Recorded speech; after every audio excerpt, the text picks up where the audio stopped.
Quais tendências irão moldar as decisões de consumo em 2025? No nosso primeiro painel, o que você precisa saber sobre o comportamento do consumidor em 2025, vamos analisar como diferentes públicos estão consumindo os canais de mídia e o que isso significa, as estratégias de marketing e comunicação. Preparem-se para uma conversa rica em insights que ajudará a decifrar o consumo do futuro e as melhores práticas para se conectar com ele. Para abrir o painel, convido para uma breve fala Leonan Torres, gerente comercial para as regiões Centro-Oeste, Norte e Nordeste, na Kantar e Ibope Mídia.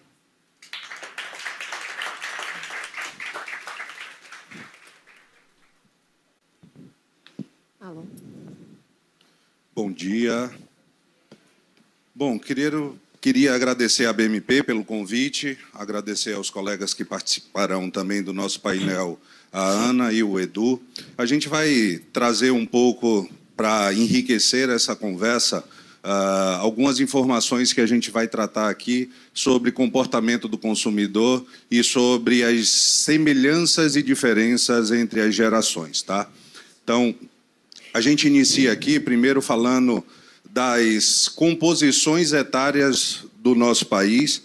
A gente tem aqui informação da nossa pirâmide etária, como era no ano 2000. Então, a gente vê um país super jovem, né, no formato mesmo de pirâmide. Em 2023, essa pirâmide já tem uma mudança. Então, a gente tem um pouco mais de envelhecimento da nossa população. Quando a gente faz as projeções dessa pirâmide etária para 2030, a gente vê que essa população vai ficando cada vez mais velha, e isso traz diferenças nesse comportamento e no consumo desse consumidor, seja em formato de produtos ou seja, de fato, no comportamento e consumo de mídia. Para 2060, a projeção é que a gente tenha um estreitamento dessa população mais nova e que essa população fique cada vez mais velha, trazendo tanto oportunidades quanto desafios. Quando a gente olha esse consumo, esse mapa geracional, trazendo então dados aqui de Salvador, a gente percebe que hoje os baby boomers, eles são 16% da nossa população, a geração X é 26%, milênio traz uma maioria dessa população, então, com 32%, e a geração Z com 26%. Quando a gente compara isso com os dados Brasil, a gente vê pequenas diferenças, mas, no modo geral, a gente tem semelhanças em relação à composição da nossa população em relação a essas gerações. E aí, quando a gente vai aprofundar um pouco sobre essas diferenças e particularidades em relação às afinidades que cada geração tem sobre cada comportamento, a gente vê, por exemplo, a geração Z com uma afinidade muito maior para jogar cartas e tabuleiros, para ir a clubes, para ir a show, ir a shopping, enquanto o Baby Boomers se destaca em sair para dançar, em palavras cruzadas. Existem muitas diferenças entre o comportamento dessas gerações, mas muita similaridade também quando a gente adiciona camadas de comportamento e de consumo nessas gerações, e a gente vai ver um pouco aqui mais à frente. E aí, quando a gente vai também para a afinidade dos meios, e veja, esse dado aqui não é um dado de consumo, mas sim o quanto essa geração ela tem uma maior afinidade em relação aos consumos do meio. E aí, quando a gente vai para a geração dos baby boomers, eles possuem mais afinidade para TV e rádio. A geração Z já adiciona a revista, millennials, então, passa a ser mais conectado, mas essa tela aqui traz, de fato, quanto menor a geração, né, mais jovem é essa geração, mas tem afinidade com a geração cross-mídia, em que ela passa por diversos pontos de contato ao longo do dia, consumindo, além da média, mais TV, mais out of home, mais streaming, internet, redes sociais, enfim. Então, a gente pode dizer aqui que as gerações mais novas, elas possuem mais afinidades e elas é mais cross-mídia. Além disso, a gente vai adicionando um pouco mais de camada nessas gerações, então a gente pode ver a composição da classificação socioeconômica de cada uma das gerações, tendo a geração hoje, milênio, como a geração com o maior poder de consumo e com um pouco mais de 80% em relação às classes ABC. Só que, se a gente vai tomar decisão, principalmente sobre planejamento de mídia, apenas a data de nascimento do indivíduo ou do consumidor, ela não é o suficiente para tratar, então, um planejamento de mídia mais assertivo. Quanto mais camadas você vai adicionando a esse indivíduo, mais diferente é o comportamento dele em relação ao consumo. Então, a gente tem aqui uma camada que é o dado demográfico dele sobre idade, classificação econômica, mas a gente vai adicionando mais camadas sobre educação, estado civil, hábitos e consumo, e isso vai tornando um indivíduo, inclusive, indivíduos da geração Baby Boomer, se aproximando mais, inclusive, com a geração Z. A gente vai ver alguns exemplos aqui na frente. E isso traz um desafio que é, hoje, o consumo de meios está cada vez mais fragmentado, tornando mais desafio. Eu acho que para todos os stakeholders ou para todos aqueles envolvidos em relação ao planejamento de mídia, como a gente viu antes, a geração Z, com maiores pontos de contato, maior afinidade entre o consumo dos meios, uma geração Z cada vez mais cross-mídia, essa comunicação fragmentada traz para nós, tanto para a agência, né, como alcançar esse target, esse indivíduo de forma mais assertiva, otimizando, então, a verba, os veículos de como reter mais a atenção desses indivíduos por diversos pontos de contato que ele tem a oportunidade de ter ao longo do dia, já que o indivíduo consome mídia desde a hora que acorda até a hora que vai dormir, e para nós, mensuradores desse mercado, de como colocar todos esses meios numa mesma régua e ter, então, a eficiência desse plano de mídia envolvendo todos os veículos numa só régua. E aí, a gente pode ver que, adicionando consumo e comportamento e classe econômica e dados demográficos a cada um desses targets, a gente vai ver comportamento distintos deles. Por exemplo, a gente pegou na própria geração Baby Boomers, adicionando algumas camadas para ele. Por exemplo, o Baby Boomer com espírito aventureiro, ou Baby Boomer da classe AB, atualizados em tecnologia e solteiros, a gente vê diferentes comportamentos em relação à intenção de compra, a comprar produtos de beleza em shopping, em acessar redes sociais. Então, veja, o Baby Boomer com espírito aventureiro, ele tem uma penetração de 82% em relação às redes sociais, e isso se assemelha, inclusive, com o comportamento de uma geração Z, quando a gente fala dessa penetração em redes sociais. Além disso, ele joga mais videogame do que todos os outros targets aqui demonstrados. Aqui é um exemplo que a gente traz desse Baby Boomer com espírito aventureiro. Em relação a gostar de fazer atividade física, ele se assemelha muito com um indivíduo da geração Z. Além disso, o comportamento de assistir TV é muito semelhante também com o indivíduo da geração Z, e para aqueles indivíduos do Baby Boomer com espírito aventureiro, eles clicam até mais em anúncio de internet para ler do que o da geração Z. Quando a gente pega esse comportamento todo e compara o Baby Boomer de espírito aventureiro com a geração Z, o gênero que ele consome em relação à TV é muito semelhante, tendo apenas a divergência em relação a noticiário e novela, enquanto a geração Z ele consome mais esporte e educação, mas todos os outros gêneros se assemelham muito em relação ao indivíduo Baby Boomer com o da geração Z. E aí a gente vê um exemplo claro aqui das mudanças em relação ao consumo dos meios, quando eu adiciono apenas uma camada em relação aos baby boomers. Então, a gente fala de o baby boomer com o espírito aventureiro. Se eu comparo apenas com o target da geração, a gente se aproxima muito mais do consumo de TV, de mídia exterior, até de vídeo online, assim como a gente tem outras gerações, adicionando apenas uma camada, eles vão fazendo movimentações em relação a essa atratividade, essa correspondência em relação aos meios. Além disso, existe similaridade entre todas as gerações, quando a gente adiciona apenas uma camada em relação a estar em dia com a moda, ele costuma comentar enquanto assiste TV, ele costuma seguir e comentar as marcas em redes sociais, além de sempre verificar as fontes de informação.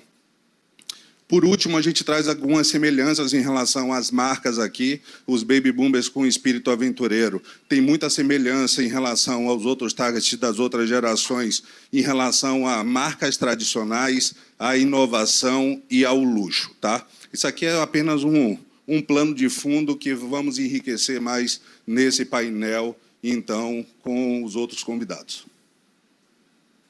Excelente, Leonan.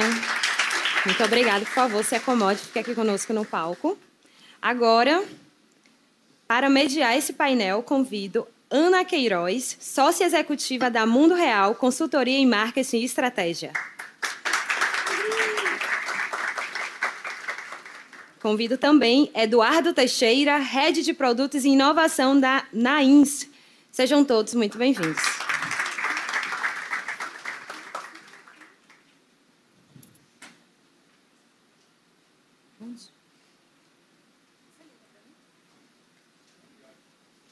Tá ligado? Ah, tá ligado. Bom dia.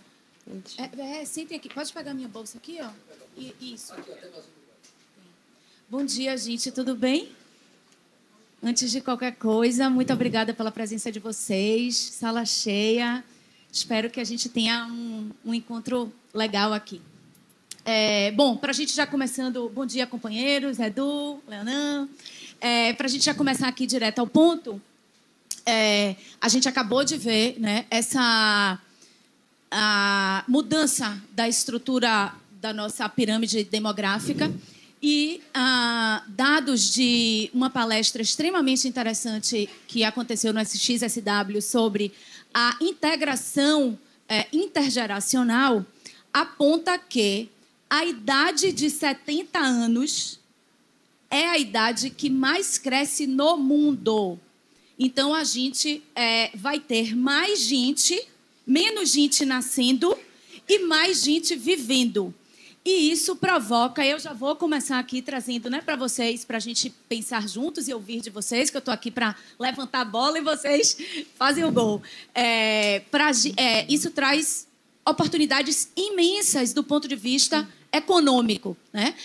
Onde a gente tem mais gente vivendo e... a população de 70 anos está aí com tudo e vão comandar o baba. Como é que vocês veem essa parte com relação às oportunidades econômicas, essa mudança da forma como a gente consome e como quem tem 70 anos, né, consome informação, consome produtos, hábitos de compra? A bola está com vocês. Bom, vocês me escutam? Bom dia, gente, tudo bem? Bom, primeira coisa, acho que é muito importante a gente lembrar que essa geração que é boomer hoje, a gente leva como uma configuração de velhice, mas é uma geração que passou mais da metade da vida sem acesso conectado total. A gente vai viver mais, vai querer ser mais jovem e vai trabalhar pra caramba ainda. Então, nossa vida social, na nossa velhice, vai ser ainda muito pautada no trabalho. E para que a gente chegue até lá, a gente vai ficar o tempo todo procurando mais técnicas, estratégias para ficar mais saudável. Então, é um ótimo momento para quem tem plano de saúde, para quem tem todas as terapias holísticas ou terapias que prometem alguma coisa para a gente que a gente possa viver mais, ficar mais jovem. Procedimento estético, a gente vai ficar mapeando e correndo atrás o tempo todo para manter uma velhice o mais tranquila possível, que a gente possa viver mais. Mas, assim, pensa aí, eu vou trabalhar pra caramba ainda. A geração que tem 70, que vai ser a maioria, vai estar começando a pensar naquele processo de descansar um pouco ainda.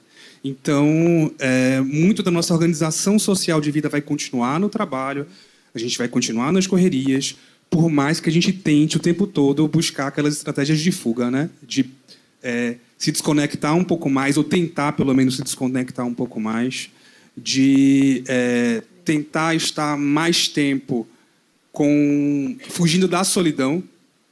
Eu não sei se vocês têm essa percepção, mas a nossa geração boomer ou mais velha de hoje, ela é muito mais só, talvez, do que a gente talvez vá ser. Não sei, tá? É uma percepção muito individual. Então, a gente tem uma geração hoje idosa muito mais velha, por mais que ela aproveite, ela consiga consumir bastante coisa, mas ela é muito só.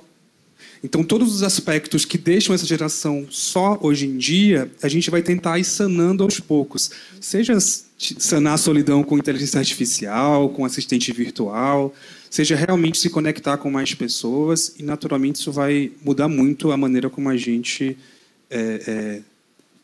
tá junto com o outro, né? Perfeito. Bom, quando a gente vê hoje a composição das gerações, a gente viu que a geração X, a geração milênio, ela é hoje quem carrega o maior poder de compra hoje, e a geração milênios vai ser a geração que vai envelhecer no amanhã. E até a geração milênio, a gente tem um dado que até a geração milênio os filhos superaram o poder de renda dos seus pais. E isso, quando a gente olha, a população mais velha será uma população economicamente ativa, com um poder de compra mais elevado do que a geração anterior.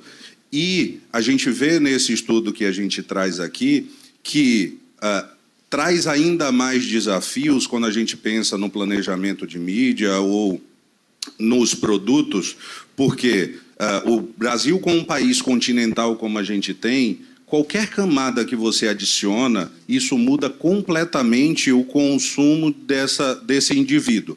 Então, se eu adiciono o consumo e o comportamento da geração milênio de Salvador, ele é diferente da geração milênio que está em Belém ou que está lá no Sul. Então, apenas uma camada regional traz uma diferença, mas o baby boomer, que é solteiro, ele tem um comportamento completamente diferente do baby boomer que tem o espírito mais aventureiro. Tudo isso para dizer que vai trazer ainda mais desafios quando a gente quiser otimizar as nossas verbas de mídia ou acertar, de fato, aquele público.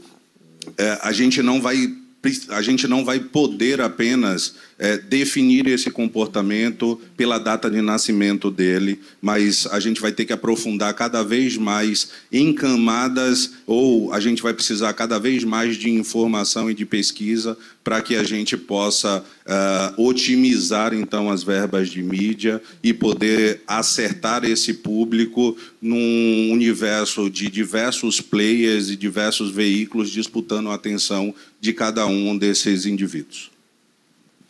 Excelente. Nunca foi tão difícil tomar uma decisão. Acho que é uma coisa absurda, né? O link perfeito aqui para o meu segundo. E não vai ficar mais fácil no futuro. Pois é. E aí, o segundo ponto que eu trago é o seguinte. De onde eu vim, né, de onde eu venho, eu já fui agência, veículo, cliente. Hoje eu tenho uma empresa de consultoria de marketing, de estratégia. É muito claro, eu acho que para todo mundo que está aqui nessa sala, que nunca foi tão difícil e tão desafiador encontrar caminhos e afirmar coisas, né? Antes, quando eu era cliente de Éder, que está aqui bem na minha frente lá atrás, a gente fazia planos assim com muita certeza, né? Era aquele pacote que começava na Fantástico Domingo, com um material de 1 minuto e meio, e aí a gente tinha Novela 20, Jornal Nacional, e fazia aquela mescla com Vale a Pena. Enfim, a gente tinha um plano de TV que a gente já tinha uma fórmula do que era muito bom, e a gente fazia os outros meios também, né?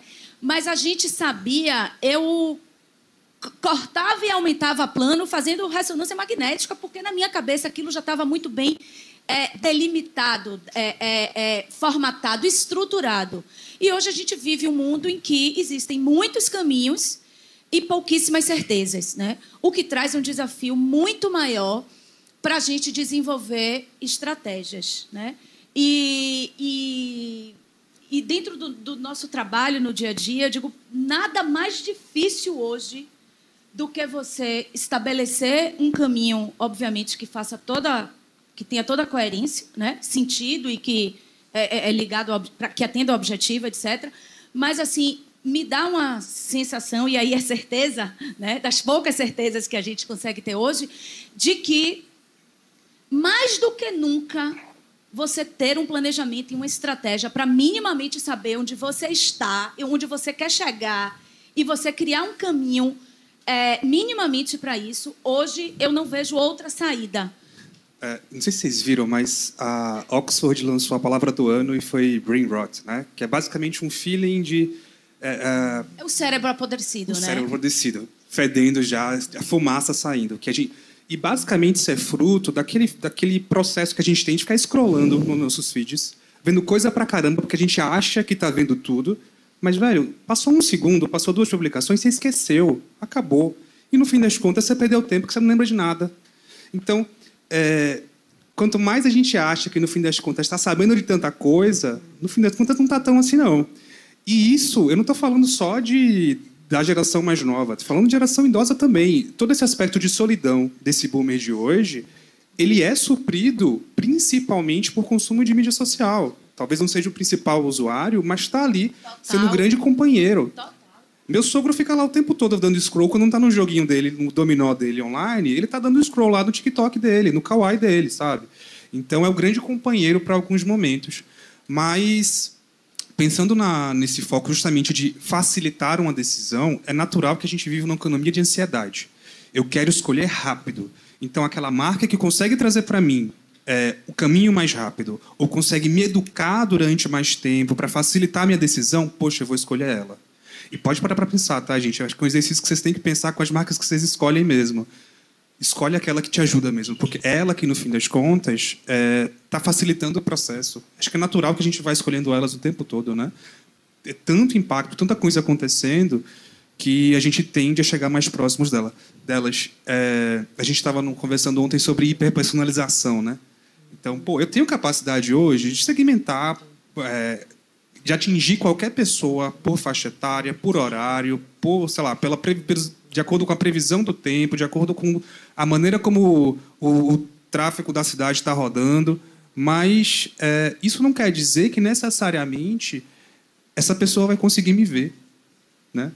Eu vou tentar chegar nela com o maior artifício possível, com o maior volume de artifícios possíveis. Mas isso não garante, na verdade, que ela vai entender aquilo que eu estou falando. Então, o BO é um pouco maior.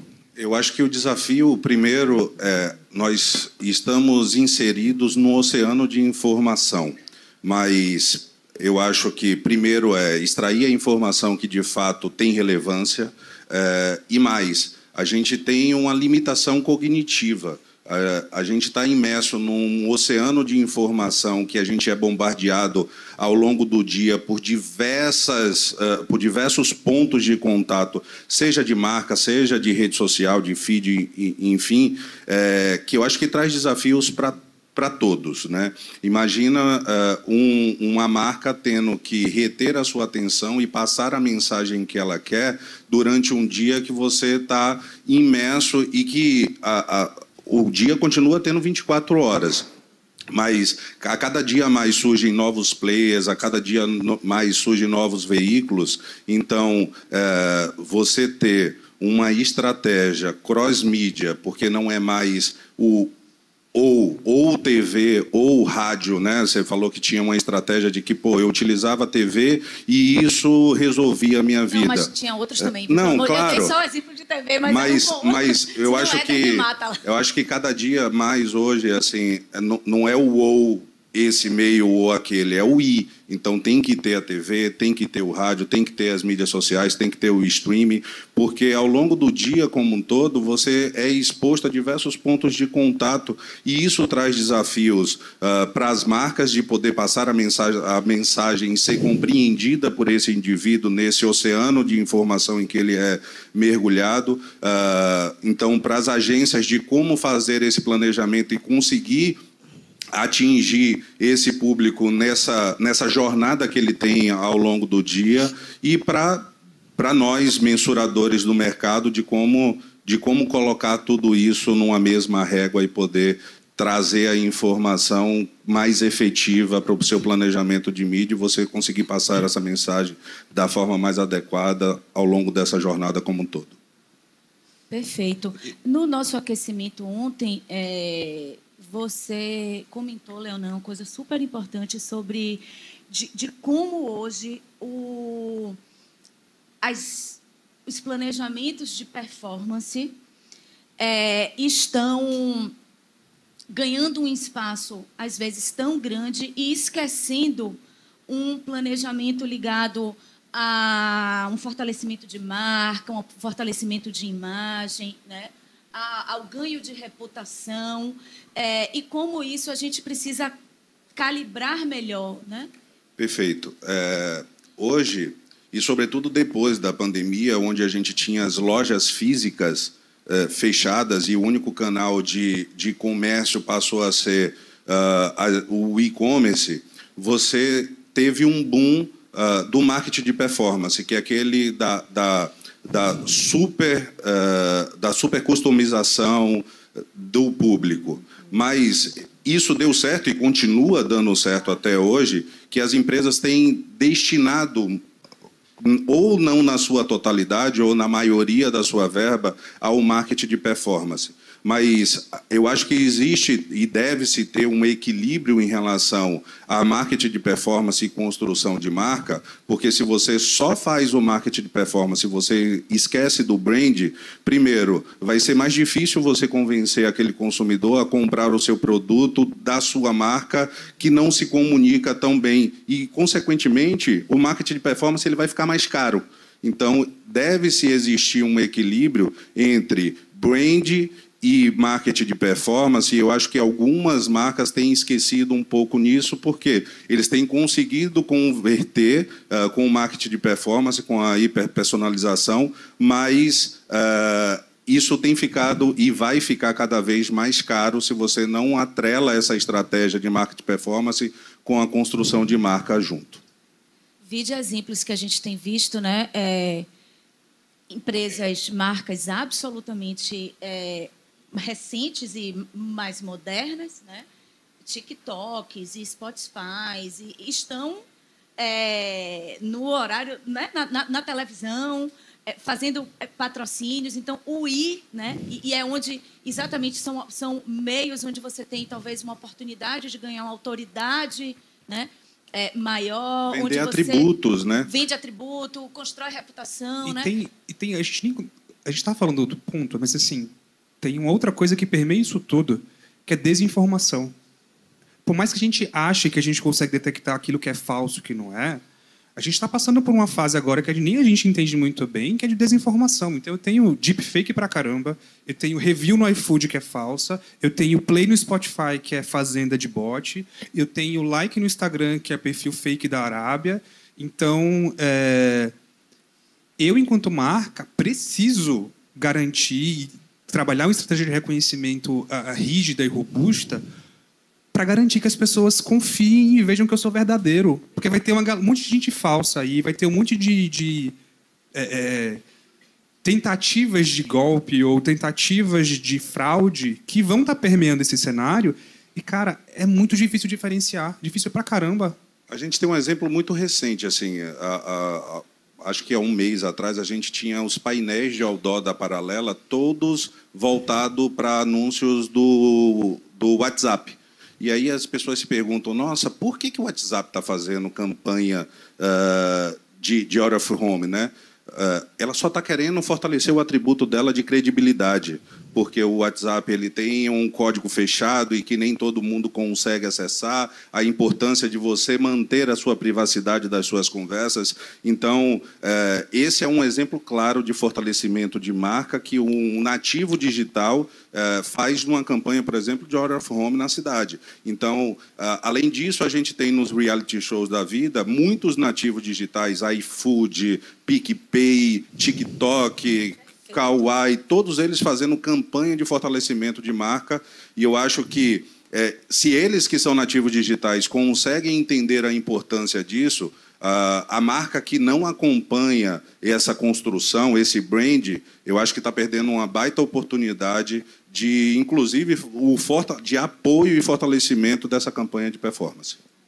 E eu acho que é uma coisa que Edu falou e que ontem ele trouxe para o nosso aquecimento, que para mim foi, poxa, sobre hoje os perigos, hoje o nosso consumo, né, está muito voltado, de todos nós e dos nossos filhos, está muito voltado para o digital o dia inteiro, né? Essa coisa viciante que todo mundo fala que a gente tem que mudar, mas, como todo vício, a gente não consegue. A gente fala, mas a gente não... É muito difícil de fazer.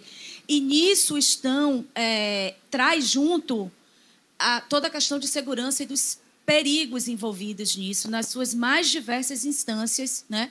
Para a gente, para os nossos filhos, né? E como está cada dia mais angustiante. Ah, meu Deus, o link é verdadeiro ou é falso? Ah, meu Deus do céu, o menino quer que eu compre isso, mas esse link tem procedência ou não tem procedência? Né? E o que é que está vendo? O que é que está vendo o dia inteiro no quarto? Minha avó e meus pais não me deixavam brincar na rua porque achavam que era perigoso. Ah, tem uns guris estranhos ali, não vai para a rua, não. Então, sou filho único, então fui uma criança muito solitária. Mas hoje, meus amigos que são pais, a preocupação deles não é nem sobre os guris não irem para a rua. Eles querem que os guris vão para a rua. Ó, vá lá, tenta reviver tudo que eu vivi que foi bom. Mas a preocupação maior é saber quanto tempo ele gasta de tela, é saber quais sites ou quais mídias eles estão acessando, é tentar entender com quem eles estão compartilhando conteúdo.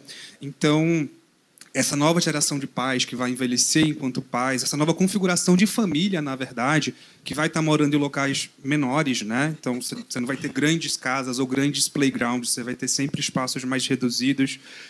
Naturalmente, vai passar por um dilema muito mais complicado, porque é mais difícil de ter controle. Eu não posso me garantir que o WhatsApp, que o Meta, que o TikTok vai dar uma ferramenta de controle suficiente para que essa criança tenha uma evolução, ou para que esse adolescente tenha uma evolução saudável, ou que ele consiga conviver sem risco ou com menos risco, né? É mais complicado. E eu imagino que deve existir, no futuro, a gente consiga, tipo, amanhã, não sei, a gente já tem algum tipo de seguro novo, por exemplo, sei lá, um seguro para quem roubar uma identidade online. Seguro para caso hackearem seu perfil no Instagram, por exemplo. Então, acho que é natural que a gente vai começar a investir nisso. No último Web Summit, no Rio, tinha uma palestrante que era uma ex-Google, que tem uma empresa hoje de blindar os seus dados em relação à web, né? Então, olha, qual o serviço que ela presta? Ela pega seus dados e protege ele de tal forma deles não estarem expostos. Então, é uma bolha ao contrário, né? Então, a gente está tão exposto hoje que já existe um serviço de blindagem dessa sua informação na web e protegendo, inclusive, contra inteligência artificial, enfim. Mas surgem novos negócios a partir dessas dificuldades. Eu acho que é distante a gente olhar isso, mas, sinceramente, eu acho que vai ser algo tipo um plano de saúde que a gente paga, sabe, plano dentário. Vai ser também um plano de segurança que a gente vai precisar ter em algum momento para conseguir garantir que tudo rode tranquilo. Excelente. Bom, não dá para a gente falar de tendência sem a gente falar de... Estou ligada. Sem a gente falar de inteligência artificial, né?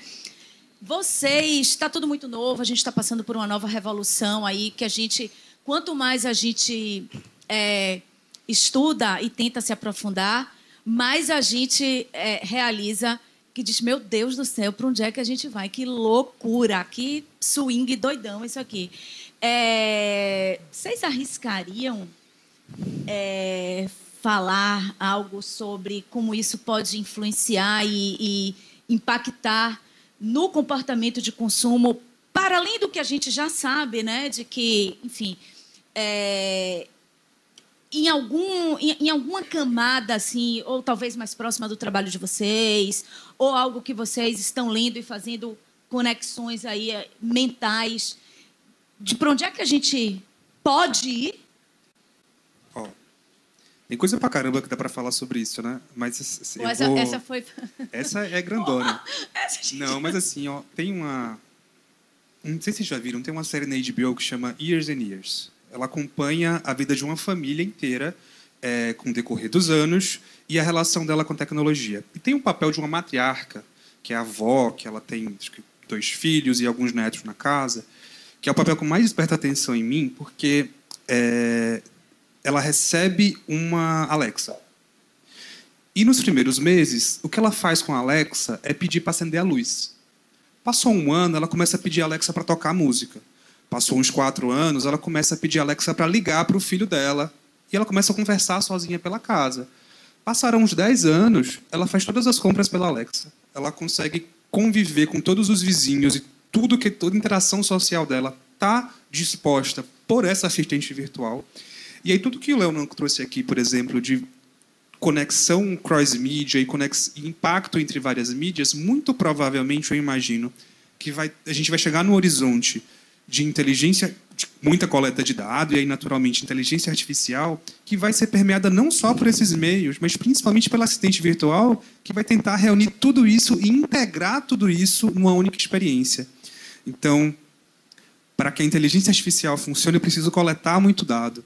Então, qual ferramenta cotidiana, além do celular, obviamente, né, está coletando tanto dado simultaneamente e em volume necessário para fazer rodar bem assistentes virtuais? Então, eu imagino que, no fim das contas, toda essa integração de mídia, toda a maneira como a gente vai se comportar vai permear muito sobre sobre esse uso que a gente vai fazer dessas assistentes. Talvez a Alexa é o exemplo mais prático, mais fácil de entender, né, mas já tem outras assistentes virtuais que elas são mais...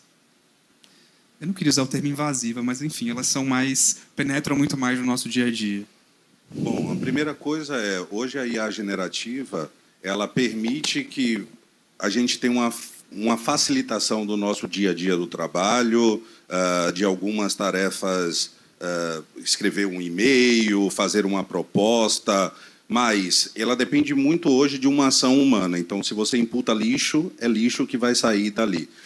A gente pode criar hoje os agentes especialistas, mas eu acho que hoje o grande desafio, porque isso ainda requer muita a necessidade de um comando humano, mas eu acho que hoje o grande desafio é como que você cria vários agentes de IA e que eles possam se comunicar e delegar tarefa entre um agente e outro, né? Eu acho que isso ainda não é possível e depende muito dessa ação humana, mas quando a gente conseguir ter uma integração entre um agente e outro e eles delegando tarefa entre eles, eu acho que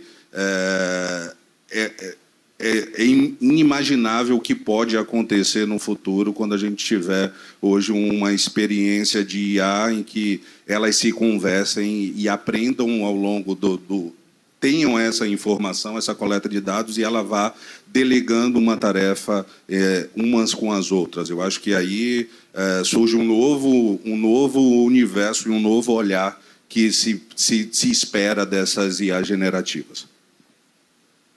Eu acrescentaria assim, um grande receio do ponto de vista de convívio social que já vem acontecendo, né? E que a IA, eu acho que só tem a potencializar isso, que é o seguinte: hoje, às vezes, a gente, para chamar os filhos para almoçar, pessoal, está na mesa, venham. Eu digo, meu Deus, eu estou chamando pelo WhatsApp, no grupo, quer dizer... Se você potencializa isso para... Você está entendendo? Eu estou do lado, sabe? Às vezes você está com preguiça de dar um esporro no filho, aí você dá pelo WhatsApp, porque você se poupa, diz o que você quis. Então, olha como isso vai moldando o nosso comportamento.